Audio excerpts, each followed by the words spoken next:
justo en la esquina de frente hay una iglesia. Y ahí, delante de la iglesia, siento como alguien se ríe dentro de mí.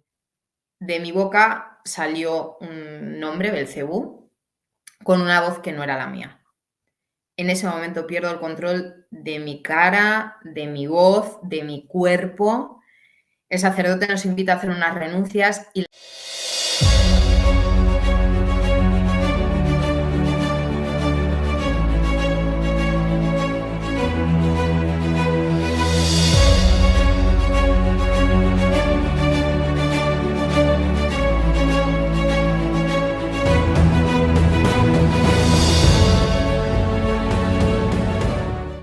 Bienvenidos, hermanos, a Pater Noster. Te saluda tu hermano José Manuel Gutiérrez. Hoy tengo el placer de contar con nuestra hermana Catalina Davis. Buenos días, hermana. buenos días, buenas tardes o buenas noches allá donde estén. Así es. Pues ha sido una gran satisfacción para mí el poder haberme encontrado este testimonio de nuestra hermana, en el cual va a ser un testimonio bastante fuerte porque es así, pero al mismo tiempo consolador, ¿no? Porque sabemos que también tenemos, por un lado, tenemos a un enemigo de la fe, el enemigo de nuestras almas, pero también tenemos un Dios amoroso, un Dios que nos ama y que también nos libera de todo ese tipo de tinieblas que podemos encontrar a través de nuestra vida. Hermana Catalina, me gustaría que nos dijera quién es, a qué se dedica dentro de la iglesia, que nos comente también un poquito sobre su movimiento. Bueno, pues la verdad es que ya no me sé definir sin que esté Dios en el medio. Así, Porque normalmente cuando uno se define, pues empieza a decir, pues soy así, soy asá, me crié así, me dedico a esto. Pero la realidad es que yo ya no sé definirme sin decir que soy hija de Dios, aspirante a esposa de Jesús y, por supuesto, su apóstol. Y esa es la dedicación plena de mi vida, dentro y fuera de la iglesia, porque principalmente la mayor parte de mi tiempo la paso o bien trabajando para un sacerdote en una misión católica donde también hago evangelización, porque eso me lo permite, trabajo en una tienda de artículos religiosos en la zona del Vaticano, en Roma, y ahí pasa mucha gente y hay que hablarle de Jesús. Y luego también paralelamente y conjuntamente, porque ese trabajo me da la posibilidad de también dar difusión al movimiento Creo, que es un movimiento que el Señor me puso en el corazón justo el día de mi conversión, el día que le conocí, que yo no le conocía absolutamente, y en el cual nosotros acercamos el amor de Dios a todas las personas que están en la iglesia y fuera de la iglesia, pero sobre todo las que están en la nueva era, porque es de donde yo vengo y es lo que cambió mi vida, porque después de estar 12 años en la nueva era, mi vida estaba destrozada y Jesús me salvó en un día. En un día apareció y ya está, y cambió mi vida para siempre. Entonces eso es lo que nosotros intentamos transmitir, el peligro que hay detrás de hacer, no, voy a hacer una jornada de yoga, un retiro, si no pasa nada, solo es deporte, mentira. No, voy a que me hagan un masaje, un shiatsu, no, mentira. Entonces, mucho cuidado con eso. Por ejemplo, yo ayer discutía con con mi compañero de trabajo porque había comprado una estrella de 5 puntas de Navidad. Digo, yo eso no lo quiero en la tienda. ¿Pero qué más te das una estrella de Navidad? No. Entonces, hoy veremos lo que sucede porque hoy viene la segunda parte de la discusión. Pero yo me he vuelto muy taxativa porque me he dado cuenta que por esas pequeñas rendijas, por esos pequeños detalles, ahí se mete el maligno. Y luego decimos, es que no entiendo por qué me siento mal, es que no entiendo por qué no progreso, porque en cualquier mínima cosa puede estar filtrándose el enemigo. Pero cuidado, ahí es donde también Dios va a actuar muy fuertemente si tú también le abres la puerta. Pero normalmente no estamos tan dispuestos a abrirle la puerta a Dios. Mentalmente sí, decimos, ay, pues sí, claro que sí, yo quiero que Dios esté en mi vida. Pero luego, cuando vienen las acciones que hay que emprender para que Dios realmente pueda entrar en tu vida, ya es que yo tenía mis planes, es que esto no me viene bien, es que no tengo tiempo. Entonces impedimos que ese plan, que esa misión tan hermosa que Dios tiene para ti, se dé en tu vida. Dios te soñó, Dios te creó y está deseando darte esa vida en abundancia que tiene preparada para ti. Pero si tú te empeñas en vivir la vida que tú quieres y no la que Dios diseñó para ti, pues pasa, lo que me pasó a mí, que acabé poseída, perdida, con toda la vida destrozada, hasta que me di cuenta, oye, no, vamos a seguir los planes de Dios a ver qué pasa, ¿no? Y entonces estoy viviendo una vida que jamás me hubiese imaginado y que realmente me hace inmensamente feliz. Yo digo, pero es que esto es completamente contradictorio. ¿Cómo puedo ser feliz en una vida que aparentemente no es la que soñaba, que no es la que nunca he querido, que no es la que tiene la vida que mis padres, o sea, bueno, mis padres, los pobrecitos, al principio se llevaron un infarto, entonces no entendían nada. Entonces, tú dices, madre mía, lo que me he perdido hasta ahora. La gente más jovencita que llega al movimiento, y digo, ojalá yo hubiese tenido tus inquietudes, ojalá alguien me hubiese hablado de Jesús cuando yo tenía 10 años, 15 años, 20 años, ojalá mis padres me hubiesen llevado a la iglesia un día, me hubiesen insistido, me hubiesen cogido de los pelos y me hubiesen llevado, no lo sé, pero realmente siento que hubiese sido maravilloso, pero bueno, Dios tiene unos planes mejores, no me voy a quejar porque ahora con 40, después de 40 años en el desierto, literalmente, y a contar esa parte, estoy empezando a vivir. Y digo estoy empezando porque sé que Dios tiene preparadas otras muchísimas cosas maravillosas para mi vida. Así es, hermano. Hay que ver que muchas veces, aunque el diablo no lo quiera, aunque no lo desee, pero a veces es un gran evangelizador. Y muchos dirán, ¿qué está diciendo? ¿Qué está diciendo este loco? ¿Sí? Porque hay personas que se encuentran dentro del ateísmo o de la nueva era, ¿no? Y si no tienen un encuentro real con el demonio, no se van a dar cuenta que también existe la otra parte, ¿no? Igual que existe el mal, existe también el bien y el amor de nuestro Señor, ¿verdad?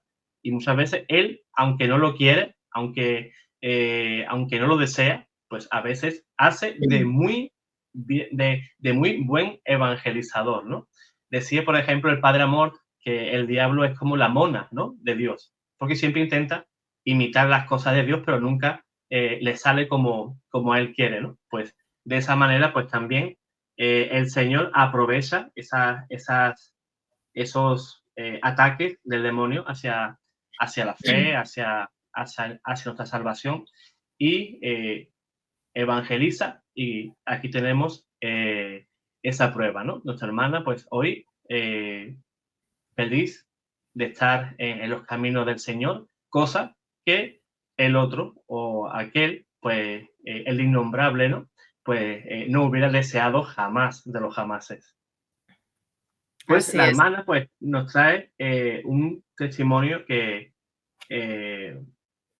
a más de uno pues va a dejar boquiabierto, ¿no? Por eso que he querido que la hermana pues estuviera aquí hoy para que nos advierta, y luego no vale decir, no, es que a mí nadie me lo dijo, es que no me dijeron nada, es que no me encontré nadie que me contara que eso era así de malo. Pues hoy la hermana nos va a contar pues todos los entresijos pues de esas prácticas y lo que te lleva y donde desemboca todo ese tipo de acciones. Bueno, quiero empezar por algo reciente. Ajá. Reciente relativamente, digamos, 6 meses, 7 meses. Y es un recuerdo que yo tengo muy marcado, lo tengo ahí en la retina. Bueno, estamos hablando de abril del 2023. Y es un día en la Scala Santa. La Scala Santa de Roma es actualmente la sede del movimiento. Dios no da puntadas sin hilo. Pero en esa época era el sitio donde iba para que rezasen por mí. Me hacían oración de liberación ahí. Y es un sitio muy especial porque dicen que es el sitio más sagrado del mundo. Ahí está el Santo Santorum, donde hay pelo de la Virgen, donde está una reliquia de la Última Cena, de la Mesa. Hay muchas reliquias. Las más maravillosas están ahí bajo llave.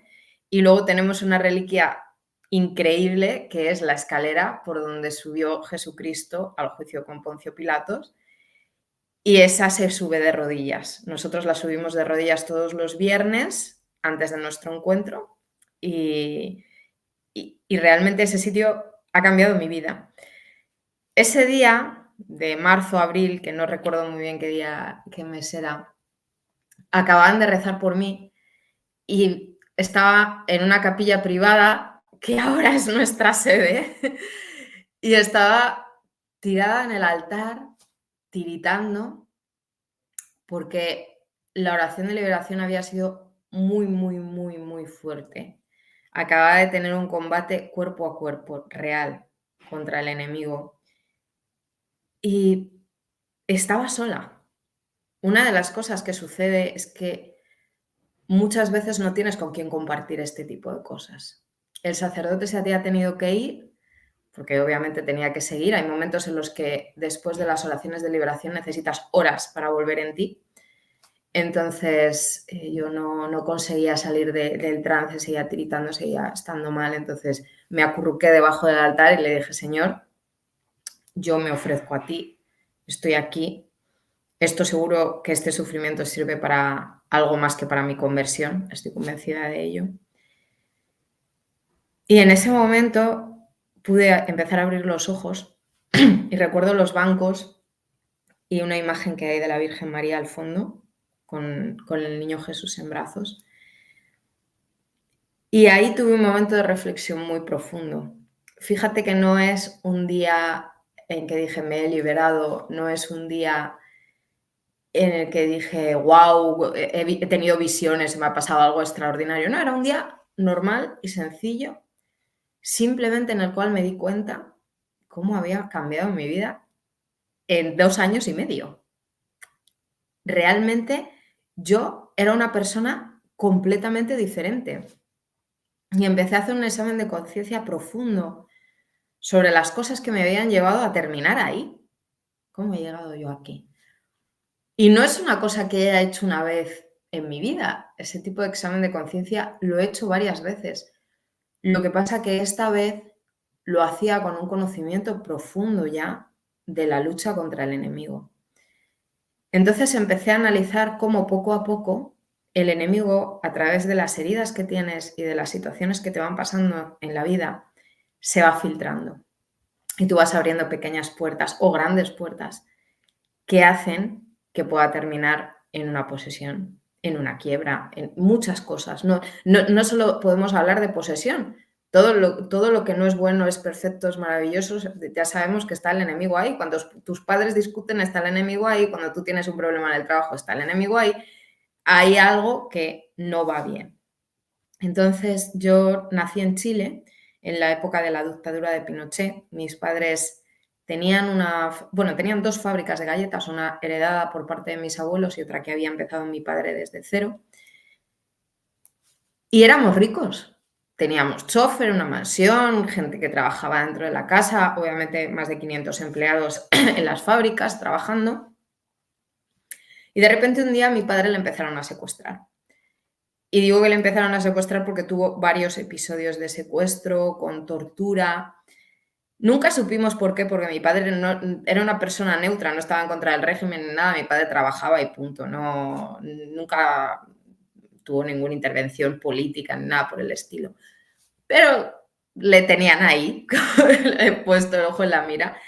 Con lo cual decidieron mis padres, yo tenía 6 meses, venir a España. En España, mi padre es español, en España empezamos de cero, porque todo estaba en Chile y tuvimos que salir sin nada de allí. Llegamos a vivir a la habitación de un hostal, mi padre recogía cartones para sobrevivir y ahí estuvimos varios meses, hasta que mi padre un día, recogiendo cartones, pasó por un sitio, por un edificio grande con un espacio, con un patio, y dijo, uy, necesitamos espacio porque ya en la habitación no me entran los cartones. Obviamente no teníamos dónde apilar los cartones cuando los recogía. Entonces pensó que ese espacio sería ideal, buscó al dueño de ese edificio y le propuso si podíamos guardar los cartones a cambio de que él hiciese el mantenimiento de todo el edificio. Y el señor le dijo que sí. Entonces ahí se ve como cuando alguien de verdad quiere salir, busca las vías. Hay personas que salen huyendo y se quedan tiritando, encerradas y no son capaces ni siquiera de buscar un trabajo. Y yo sé que es por el shock, por el trauma. Mi madre sufrió un trauma tremendo. Mi padre no. Mi padre, sin embargo, se puso rápidamente activo y además él no empezó a pensar, no, pero si yo era un empresario millonario, no voy a... No, él humildemente dijo, pues ¿qué toca aquí? Recoger cartones, pues recojo cartones hasta que la situación mejore, ¿no? Y creo que esa humildad de adaptarte a la situación, de aceptar lo que te está pasando, son cosas principales para poder salir de cualquier agujero en el que te encuentres. Y en esa humildad y en ese saber pedir ayuda, mi padre se ganó la confianza de esta persona.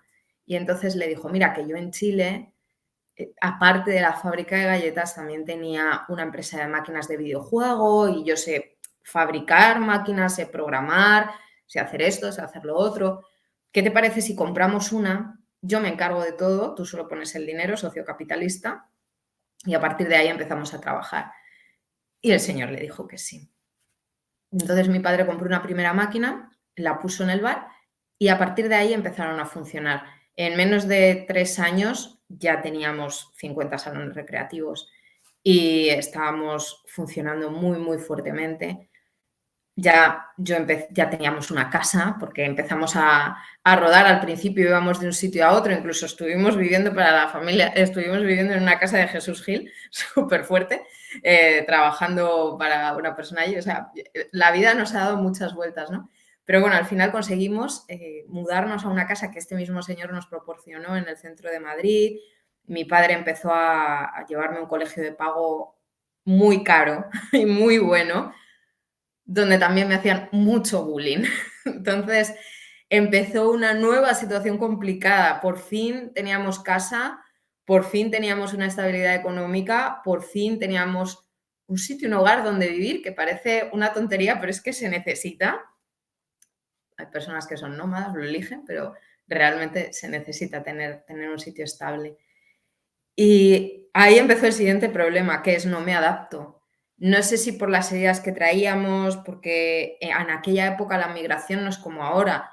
Nosotros veníamos de Latinoamérica con un acento muy marcado, con unas costumbres marcadas y realmente eso los niños del colegio no lo llevaban bien. Y yo creo que los profesores tampoco, porque yo recuerdo de parte de mi profesora también recibir ese bullying y también recibir un poco de maltrato. Y eso fue mi cruz desde que entré con 4 años al preescolar hasta que con 16, un día mi madre entró a la habitación, me encontró llorando destrozada y me dijo, esto se ha terminado, ¿qué te pasa? Y le dije, es que no puedo más en el colegio, no, estoy saturada, o sea, yo ya empezaba a tener pensamientos de suicidio, estaba muy mal. Y lo peor de todo es que durante ese periodo, claro, tú te metes en todo aquello que parece que te va a dar popularidad o que la gente hace. Pues en ese tiempo estaba de moda hacer la ouija. Y empezamos a hacer la ouija. Y yo ahí tuve una experiencia, una primera experiencia muy fuerte, y es que la ouija empezó a sacar a todos, éramos varios, ¿no?, ahí jugando con un anillo, que además era un anillo mío, jugando con el anillo por ahí, que de juego nada, y de repente la ouija empezó a sacar a las personas y me dejó a mí sola. Yo siempre había pensado que ese anillo lo movían mis amigos, los compañeros, pero no fue así. De repente hace el anillo ¡fum! Y yo tenía mi dedo en el anillo y atravesó el tablero. Entonces yo me quedé impresionada y lo solté. Y dicen que eso es lo más peligroso, soltarlo. Bueno, yo no tenía ni idea, pues yo lo solté. Y desde entonces ese anillo se quedó con unas señales dentro. Fue muy fuerte. Ese fue mi primer contacto con el esoterismo. A raíz de eso sale también una película que se llama Jóvenes y Brujas, que yo tenía solo 2 amigas, pues fui con esas 2 amigas a ver la película y nos encantó, porque hablaba de cómo a través de la magia tú podías alterar el curso de las cosas. Y nos empezó a interesar todo eso. Y mis padres, que no se enteraban, y mi madre, que estaba acostumbrada a vivir en el seno de una familia donde se curaba con las plantas, con no sé qué, se echaba las cartas, era normal el tema de la magia. Entonces yo le pedía a mi madre libros de magia y mi madre me los compraba, no le suponía ningún problema. Entonces yo empecé a practicar magia blanca. supuestamente no pasaba nada. En esa época había una mujer muy de moda que se llamaba Esperanza Gracia, que mi madre seguía por la televisión. Lo digo porque todas estas cosas puede ser que parezcan inocentes. No es que yo veo el horóscopo con esta señora, sí, pero mira en qué derivó que mi madre viese el horóscopo con esta señora, ¿no? Yo acabé comprándome el libro de esa señora, practicando los hechizos de esa señora que solo da los horóscopos en la tele. Hasta dónde nos llevan las cosas que vemos en casa. Entonces ahí mi madre lo normalizó, yo hacía mis cosas, mi madre no se metía y bueno, pues íbamos progresando. Pasan muchas cosas, entre ellas aparece un chico en mi vida a raíz de una amiga. Bueno, yo buscando nuevos amigos me apunté a unas clases de baile y en estas clases de baile había una chica que yo me hice muy amiga de ella y me contó que estaba enamorada de un chico. Este chico es gitano, no tiene ninguna importancia ni relevancia, pero bueno, lo digo porque para mí en ese momento fue un impacto, porque yo nunca había conocido a alguien gitano y fue como, yo venía de un colegio súper pijo y súper tal, entonces era como, Dios mío, te has enamorado de un gitano, ¿no? Era muy fuerte y a mí casi me da un pasmo y sin embargo, cuando ella me lo presentó, fuimos un día a quedar con él, se bajó del autobús y yo tengo ese recuerdo grabado en la retina. Bueno, yo tenía 14 años, le recuerdo con su pelito largo, sus pendientes, una chaqueta de tatuaje, sus levis. Es que me acuerdo perfectamente cómo iba vestido, la Salomón, y se estaba encendiendo un cigarro. Y entonces yo le miré y dije, ¿por qué yo no tengo amigos como ese? ¿No? Porque en esa época pues, mi círculo era muy cerrado, no conocía a nadie. Y entonces él enseguida se fijó en mí.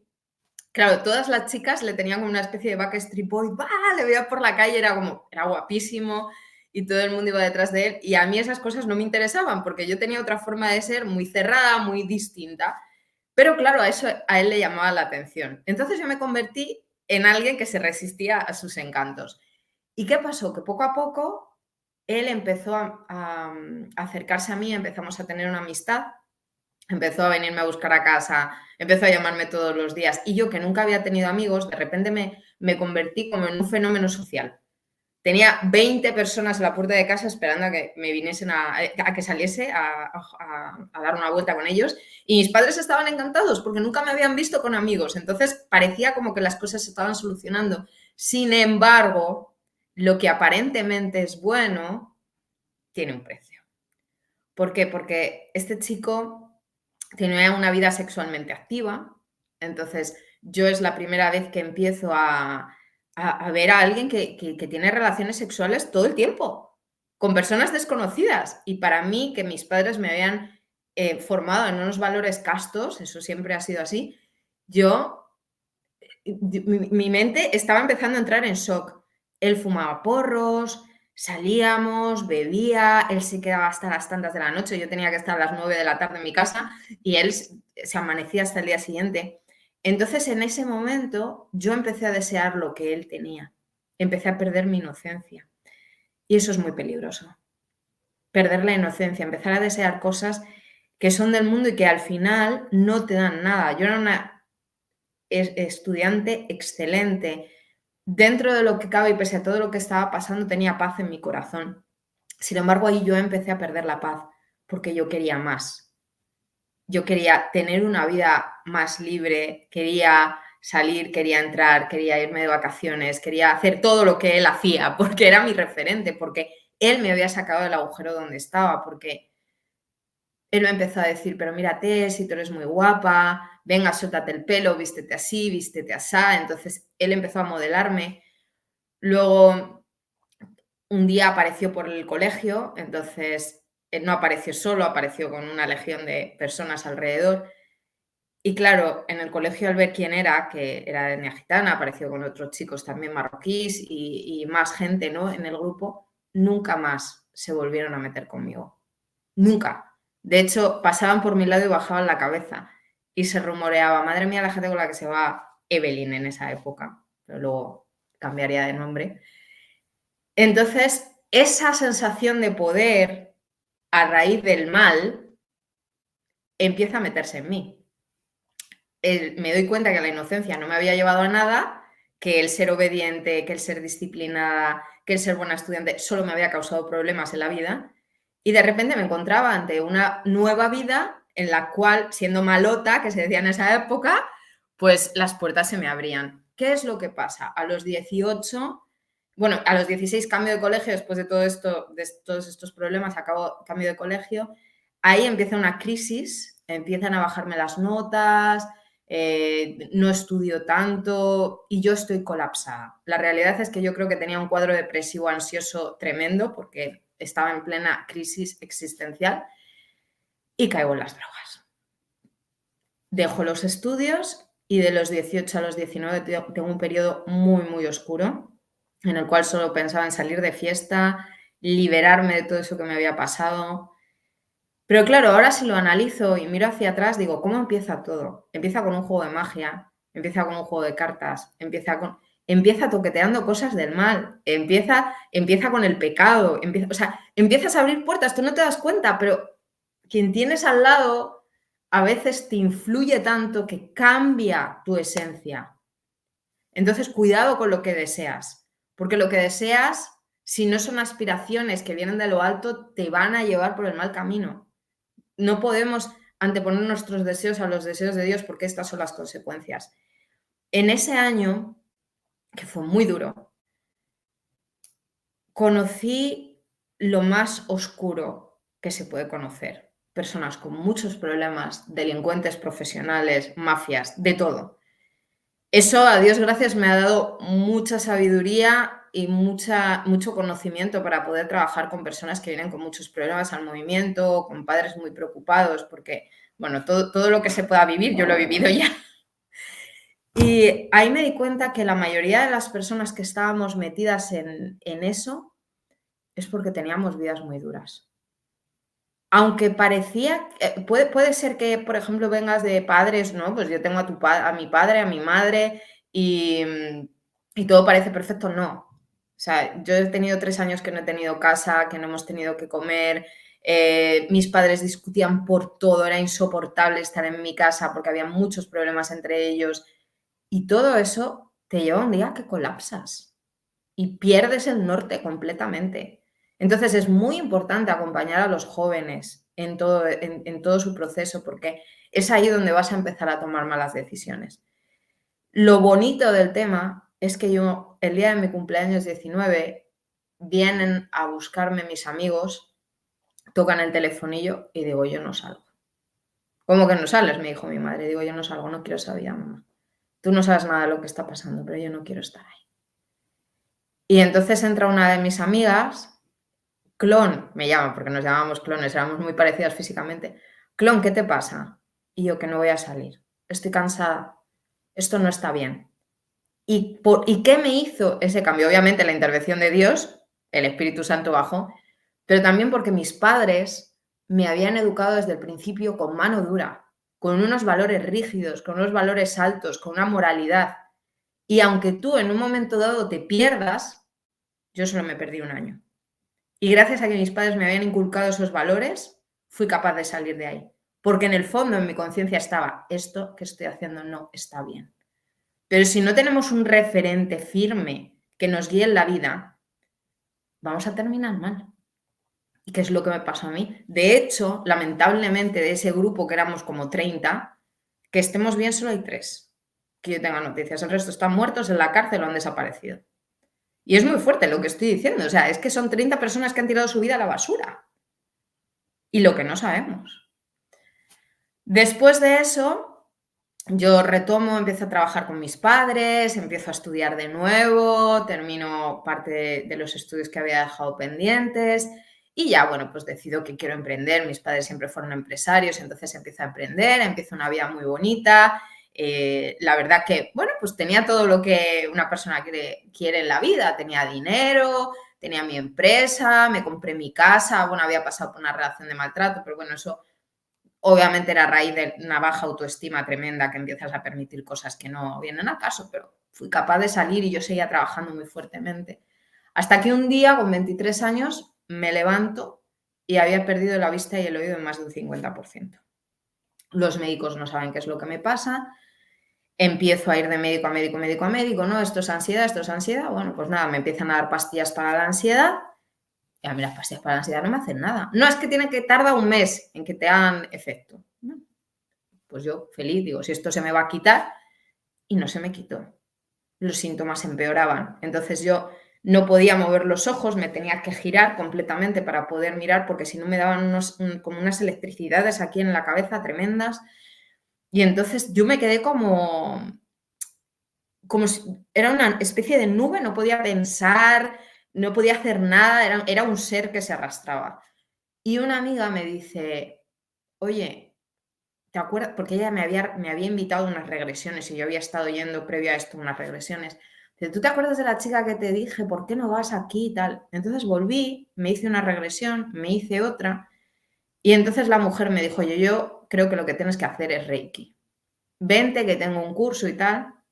Hice primero y segundo de Reiki. Cuando te meten los símbolos en la cabeza, porque hay un momento en el cual en el Reiki te empiezan a meter una simbología, en ese momento yo me desmayo. Fui la única que se desmayó de todas. Y me empecé a encontrar fatal. Y mal, y mal, y mal. Y me empiezan a hacer Reiki, me empiezan a hacer Reiki. Y yo le dije a mi madre, yo no soporto estar aquí, no lo aguanto. Pero aún así me quedé. ¿Y sabes lo que pasó? Que me empecé a encontrar mejor. Me empecé a encontrar mejor. Pero de repente llega un día, me miro al espejo y vi que mi cara que se transformaba.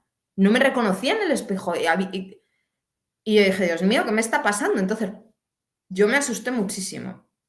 Fui al médico, oye, a lo mejor es la medicación, vamos a ver qué está pasando, tal. Bueno, en ese momento no se le dio importancia. Sigue pasando el tiempo, yo sigo practicando Reiki, sigo yendo a las regresiones, pero ahí yo no me meto demasiado, porque había algo que yo con el Reiki siempre, había algo dentro de mí que decía, no. Pero hay un momento en el que estoy en Ciudad Lineal, que es un barrio de Madrid donde yo he vivido mucho tiempo, justo en la esquina de frente hay una iglesia. Y ahí, delante de la iglesia, siento como alguien se ríe dentro de mí. Una risa que no era mía. Y yo digo, ¿qué me está pasando? ¿Me estoy volviendo loca? O sea, ¿qué sucede?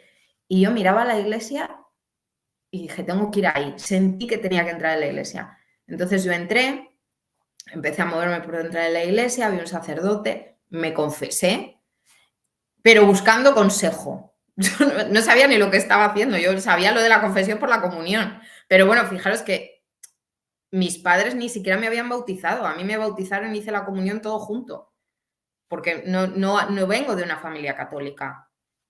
Y entonces, bueno, pues yo sentí que tenía que hablar con el sacerdote, pero yo cuando le expliqué lo que me pasaba, el sacerdote no sabía. Y me acuerdo que hay una virgen, sigue estando una virgen de la Dolorosa gigante, y yo la miraba y no sabía qué hacer porque yo no sabía rezar, entonces yo la miraba y punto, pero me impactó mucho eso. Y me empecé a encontrar peor. Una cosa me moría. Y en esa época había conocido a una medium, una primera medium, y voy a una sesión con ella. Y ahí supuestamente me quita espíritus que yo tenía rondando. Bueno, sigue avanzando mi vida, me voy encontrando mejor porque hay un momento en el cual yo hablo con Dios, un Dios que no obviamente no era el Dios católico, pero un Dios en el que yo creía, yo tenía mi propia religión, siempre decía lo mismo. Y yo le dije, mira, esto se soluciona, me suicido, porque ya más yo no aguanto. Entonces me acuerdo que en un mes la cosa se solucionó, yo me empecé a encontrar mejor, pero seguía mal, seguía mal. Entonces pasan 5 años ya, me encuentro con 28 y la misma amiga que me había mandado a las regresiones me dice, oye, mi madre es psicóloga, ¿por qué no vienes a verla? Digo, mira, pues no voy a negarme. Entonces voy, me ve la madre y me dice, mira, tú no tienes nada psicológico. Claro, ella se veía que lo mío no era psicológico, que había algo más. Pero en vez de, obviamente, recurrir a la iglesia, vete a este terapeuta holístico. Entonces llego a ese terapeuta holístico, entro a la sesión, bueno, él estaba dando un curso, me mete en una habitación que era como un trastero, entro ahí y me dice, piensa en lo que te pasa. Ni siquiera me preguntó lo que me pasaba. Pum, pum, y me hizo lo que se llama un test de kinesiología, que esto es el primer contacto con las terapias alternativas más fuerte, aparte del Reiki que tengo, ¿no? Entonces, pum, pum, me hace un test de kinesiología, me tumba en la camilla, me pone unos imanes para biomagnético, para que lo sepáis, vamos poniendo nombres a las cosas, y unos cuarzos con pegatinas, que es una especie de acupuntura que se llama restauración bioenergética. Y me deja ahí, él sale al curso. Y yo en ese momento dije, esto va a ser lo último que haga para encontrarme mejor. Se acabó. Voy a aceptar esto y no voy a hacer más terapias, no voy a ir, porque yo me había recorrido chamanes, brujos, hechiceros, o sea, eso no lo he dicho, pero en el medio, acupuntura me habían hecho una doctora. O sea, yo estaba desesperada porque mi vida se había mermado, aunque yo seguía trabajando, pero es que yo no podía, o sea, estaba muy mal, había perdido la vista y el oído, no podía pensar, o sea, estaba fatal. Total, ya dije, esto se ha terminado. Entonces, que el demonio, que es muy listo, yo creo que pensó, la estoy perdiendo. Ya no va a ir a más magos, ya no va a ir a más brujos, aquí hay que hacer algo. ¿Qué es lo que pasa? Justamente en el momento que el terapeuta abre la puerta, 20 minutos después, me hacen los ojos, brum, la mente, brum, los oídos, brum. Es que fue como una sensación, es como si una energía recorriese todo mi cuerpo, estaba sanada. Había recuperado la vista, había recuperado el oído, podía pensar con claridad. Entonces el terapeuta me dice, ¿cómo estás? Y yo, estoy bien. ¿Estoy bien? Después de 5 años estoy bien. O sea, increíble.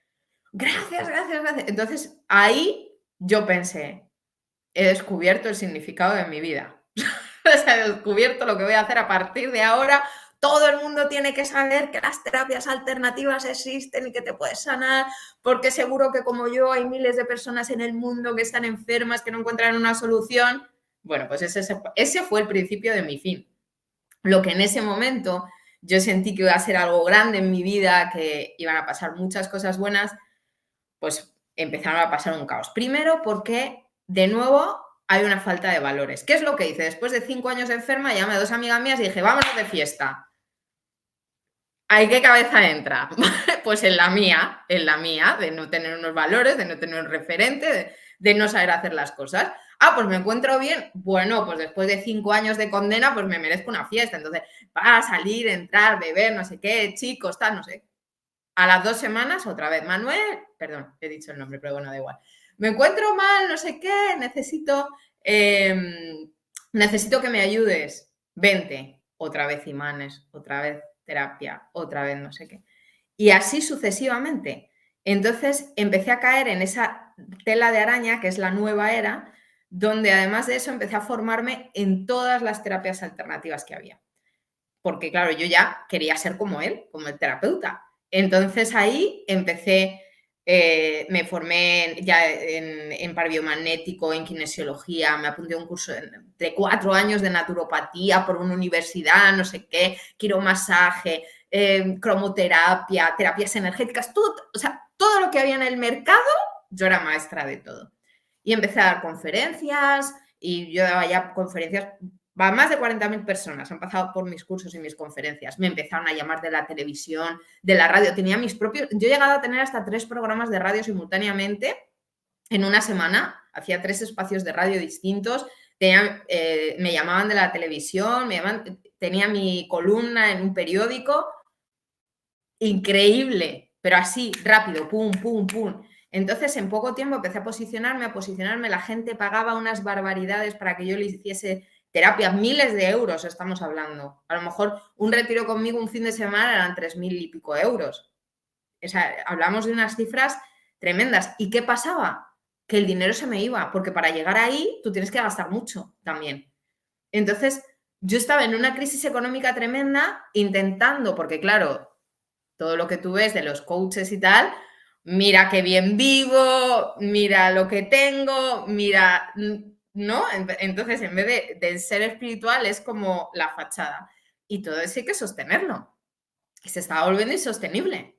Yo no tenía ni para comer y, sin embargo, de cara a la galería, claro, me invitaban a un montón de eventos, me invitaban a un montón de cosas. Entonces, yo estaba metida en una dinámica que no se puede explicar porque disfrutaba de una vida de lujo sin tener nada y sufriendo horrores.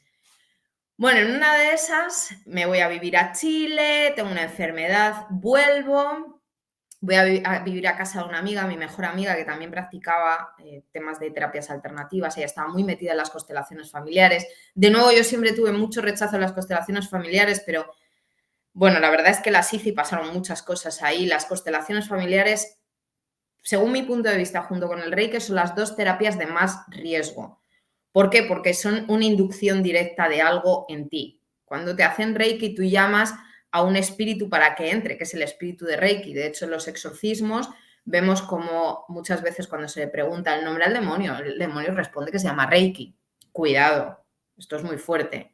Luego, por ejemplo, en las constelaciones familiares, ¿cómo se explica que tú sientas lo que una persona que ya está muerta siente o que una persona que está viva siente? Porque si te pones a investigar cómo funcionan las constelaciones familiares, funciona que hay una especie de alma viva dentro que se va introduciendo en las personas. Al final haces de medium, estás haciendo de medium de incorporación y eso atenta contra las leyes naturales y espirituales. O sea, tú no puedes meterte, o sea, el alma de otra persona no se puede meter en tu alma, tú no puedes hacer ese tipo de invocaciones, está mal, no se debe hacer. Entonces, tú ya has abierto el canal para que los espíritus se metan dentro de ti. Entonces, cuidado con estas 2 terapias porque son gravísimas. Todo el mundo que ha hecho estas 2 terapias, yo aconsejo siempre, en todas las terapias alternativas, pero sobre todo estas 2, un discernimiento profundo, a ver qué consecuencias puede haber tenido. A partir de ahí, nuestra vida se hace insoportable. Yo ya estaba muy mal, me costaba mucho moverme, me encontraba de nuevo muy mal, pero bueno, me invitan, me invita ella a vivir ahí, hacemos lo que podemos, pero al final yo siento que me tengo que ir y me acuerdo de un chico que trabajaba en el ámbito del coleccionismo, que dentro de lo que se dedican ahora mis padres. Bueno, mis padres ya están jubilados, pero bueno, su último trabajo. Entonces ahí ese chico me dijo, si algún día tienes algún problema, cuenta con mi casa. Puedes venirte a vivir aquí. Él se había separado y tenía una casa de 400 metros cuadrados, total espacio había. Entonces yo en la desesperación de que no podía seguir viviendo con esta amiga mía, le llamo y le digo, ¿tengo todavía espacio en tu casa? Por supuesto, vente. Inmediatamente fui. Y este chico practica magia. Es de una tribu que se llaman los tecnicistas. Yo he intentado encontrar información en internet, no la he encontrado, pero puedo decir que son tipo góticos, están muy bien organizados, tienen pisos francos, tienen bibliotecas gigantes, tienen mucho conocimiento, forman como células en diferentes ciudades y países y además tienen distintivos que cuando se ven por la calle se reconocen. Yo no sé cuáles son, pero ellos sí, ¿vale? Él nunca me lo contó. Y este chico, además de eso, pues me cuenta que en el sótano tienen custodia 2 demonios. Lo que a mí al principio me parecía súper cool, porque yo venía de todo esto de las terapias, de las energías, y era como, wow, bueno, pues ahora vivimos con 2 demonios, ¿no? En casa. El caso es que esa casa, cuando tú entrabas, te daba un impacto muy fuerte de frío, de... No lo sé. Incluso la chica que iba a limpiar me dice, desde que has llegado, la casa tiene vida. Que a mí me daba miedo entrar a esta casa. Dice, pero desde que has llegado, claro, pues desde que había llegado los espíritus empezaron a atacarme a mí y dejaron a la casa, por así decirlo. Bueno, ahí empiezan a pasar muchas cosas. La primera es que me invitan a dar una conferencia a Alicante sobre, bueno, lo que yo hacía de la mente humana, de control mental, de todo este tipo de cosas. Y en esa conferencia aparece un chico que también iba a dar una ponencia, vestido de blanco, con una tabla de madera, la deja ahí en el suelo.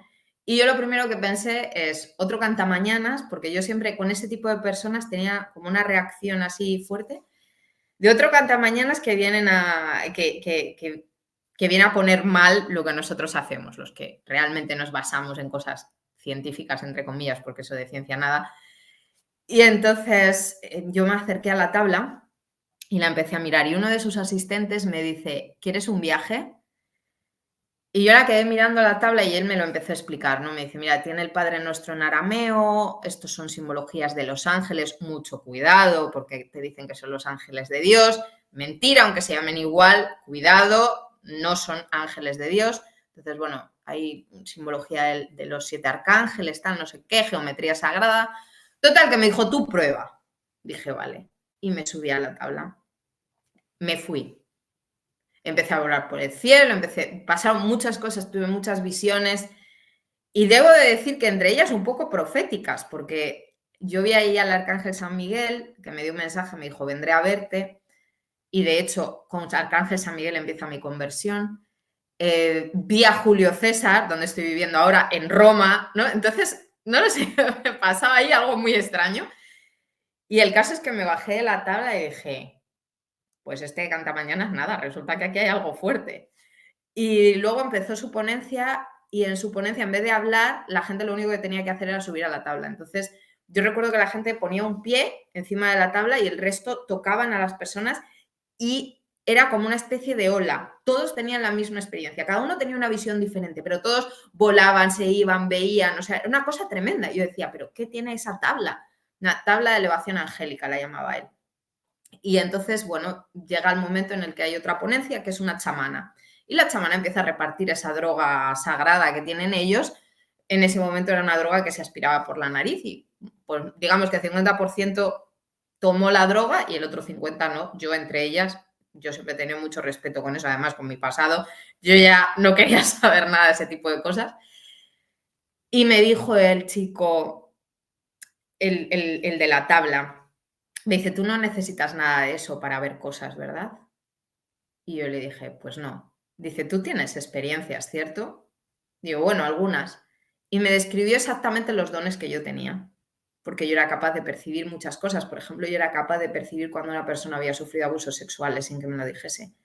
Podía sentir muchas cosas inexplicables, podía sentir presencias, podía sentir cosas que yo no entendía. Entonces él me describió lo que a mí me pasaba y a mí me sorprendió.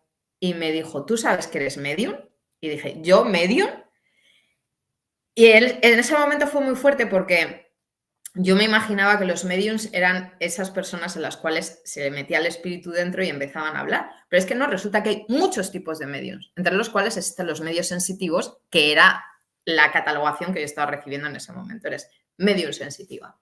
Me dijo, mira, yo tengo un grupo, somos 50 ahora mismo, es completamente gratuito, donde yo os ayudo a manejar vuestros dones, a que no os haga mal, porque claro, normalmente los mediums todos se encuentran mal, pero porque no son espíritus buenos, porque son demonios que se están atacando. O sea, por favor, si te consideras medium, es mentira. O sea, sí, o sea, es verdad, eres medium, pero eres medium de diablos. No son, todo lo que ves no es real, no es tu abuela, no. O sea, de verdad, mucho cuidado con esto. Entonces, claro, la mayoría estábamos muy enfermos, muy atacados por el demonio. Entonces, él me dijo, bueno, con esto pues vas a aprender a no sufrir, vas a ver que vas a poder canalizar mejor tus superpoderes, yo los llamaba. Bueno, yo le digo que no. Yo le digo que no, porque a mí ese mundo siempre me dio mucho respeto. Yo decía, bueno, yo he vivido con esto mucho tiempo de mi vida, puedo seguir. El caso es que al seguir viviendo en esa casa empiezan a pasar fenómenos extraños. Las luces se empiezan a apagar y a encender, empiezo a escuchar voces, me cogían de las piernas, o sea, una sensación muy, muy fuerte. Y lo más fuerte es que de repente un día, yo cuando llegué a esa casa había un reloj a cuerda que sonaba todo el tiempo, tin, ton, tin, ¿no? Entonces yo le dije, mira, yo con esto no puedo dormir, porque a las 3 de la mañana empieza el reloj, din, don, din, o sea, yo no podía más. Entonces, el chico me dijo, bueno, pues vamos a dejarle de dar cuerda. Entonces, durante muchos meses ese reloj nunca sonó, no funcionó porque estaba sin cuerda. Una noche estaba yo entrando a mi habitación, eran las 12 de la noche, y empieza el reloj, din, don, din, don. Yo me quedo flipando porque digo, ¿qué está pasando? Entonces toco la puerta de mi compañero y le digo, oye, ¿le has dado cuerda al reloj? Me dice, ¿qué dices? Y digo, que está sonando el reloj. Me dice, eso es imposible. Dice, es tu imaginación. Y dije, no es mi imaginación, el reloj ha sonado. Bueno, con esa historia yo me acuesto, tal. El día siguiente me levanto, estoy trabajando, ya se me había hasta olvidado la historia del reloj y a las 10 de la mañana, yo llevo ahí desde las 8, pues a las 10 de la mañana empieza el reloj, din, don, y yo estaba sola, nadie podía haber manipulado el reloj, con lo cual dije, ¿qué está pasando? Y ahí empezó la fiesta. Cada vez que yo entraba en la casa, el reloj se ponía a sonar. Y tú dices, pero ¿cómo puede ser? Era imposible. Yo digo, este reloj me está diciendo algo, o sea, que hay algo que no cuadra. Bueno, las fenomenologías en la casa empiezan a ser muy fuertes, la calefacción solo se pone en mi habitación y en mi baño, sin estar ni siquiera la caldera encendida. Yo empiezo a sentir muchas cosas. De repente hay un día que estoy en mi habitación con estas sensaciones extrañas y abre la puerta la hija de este chico que venía cada 15 días el fin de semana, una niña de 7 años, sí, 7 años tendría. Y se me acerca y me dice, están intentando hacerte daño. Yo, ¿quién te está intentando hacer daño? Te están intentando hacer daño. Y me da un rosario. Y yo me quedo mirándola, digo, ¿pero de dónde has sacado esto? ¿Quién me quiere hacer daño? Y ella como que ya se fue y me dijo, ¿quieres jugar? No lo sé, ¿no? Como que había sido un ángel que la había enviado, yo no lo sé, no sabía explicar qué pasó ahí. Y yo dije, ¿pero de dónde has sacado ese anillo? Un rosario, ¿no? Y yo lo miraba y como rezar ni se me pasaba por la cabeza, yo creía que era como algo mágico que me iba a proteger. Entonces yo lo puse en el picaporte de la puerta. Digo, así no entran los espíritus aquí. Lo puse en el picaporte de la puerta. En vista de que por la noche volví a tener fenomenología, dije, ahí en el picaporte no funciona, lo voy a poner en la cabecera de la cama. Y ahí puse en la cabecera de la cama. Y entonces, bueno, yo por esa época tenía una amiga ya, me había hecho amiga de una chica medium porque, bueno, había pasado muchas cosas, muchas enfermedades. Mi padre, hubo un momento en el que yo estaba enferma, mi padre ingresaba en el hospital con unos cables, ahí le habían operado 5 veces del riñón, no lo funcionaba, mi madre se había cortado, estaba operándola, o sea, era una cosa tremenda y apareció esta chica que me hizo un conjuro para quitarme el mal de ojo y funcionó. Entonces, desde entonces, yo me volví adicta. Iba cada 2 semanas a que me echase las cartas, a que me hiciese limpieza y tal. Entonces hay un momento en el cual pasa todo esto, siguen pasando fenomenologías y yo decido llamarla. Y le dije, mira, pasa esto, el reloj no deja de sonar, tengo estas fenomenologías en casa. Me dice, espérate que te voy a echar el tarot. Vale, pues me echa el tarot y me dice, mira, tu compañero de piso tuvo una pareja que murió. Hasta ahí era cierto, ya no sabía nada, a mí me lo había contado mi compañero. Y me dijo, pero no murió sola, estaba embarazada. Y yo eso no lo sabía. Entonces le llamo a mi compañero y le dije, oye, mira, esta persona quiere hablar contigo, la conocía obviamente. Habló con ella y era cierto, se puso a llorar, efectivamente, esa chica. Y entonces yo me quedé muy impresionada porque me dijo, es esta chica la que está en la casa, ¿no? Está alborotando y está intentando mandarte una señal de que estás corriendo peligro. Bueno, él se va y yo llamo a otra amiga para contarle lo que había pasado. Y yo, que siempre he llevado un diario, me dice mi amiga, ¿de qué murió esta chica? Digo, los atentados de Atocha en el 11M. Y me dice, ¿y cuándo empezó el reloj a sonar? Y le digo, ay, pues no lo sé, déjame que lo mire en el diario. Y escribí en mi diario. Ayer no lo escribí porque era muy tarde, pero anoche, a las 12 de la noche, entrando en el 11M, las campanas del reloj empezaron a sonar. Súper fuerte. O sea, yo me quedé en shock. A raíz de ahí empiezan a pasar cosas, hacemos una fiesta.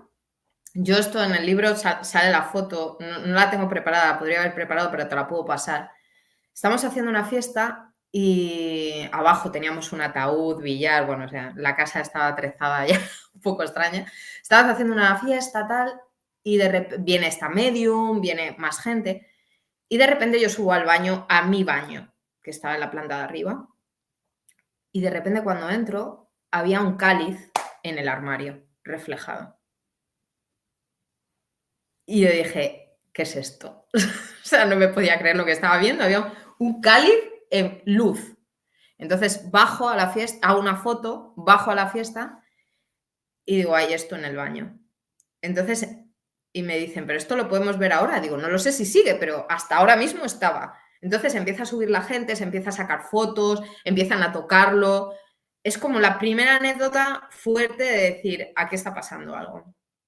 Poco tiempo después, esta chica me llama, la medium, y me dice, Cata, corres peligro, tienes que irte de esa casa. Entonces, en ese momento decido que es momento de irme y por un retiro yo le dije a mi amigo, mira, me voy de retiro espiritual, me voy 3 días, necesito despejarme.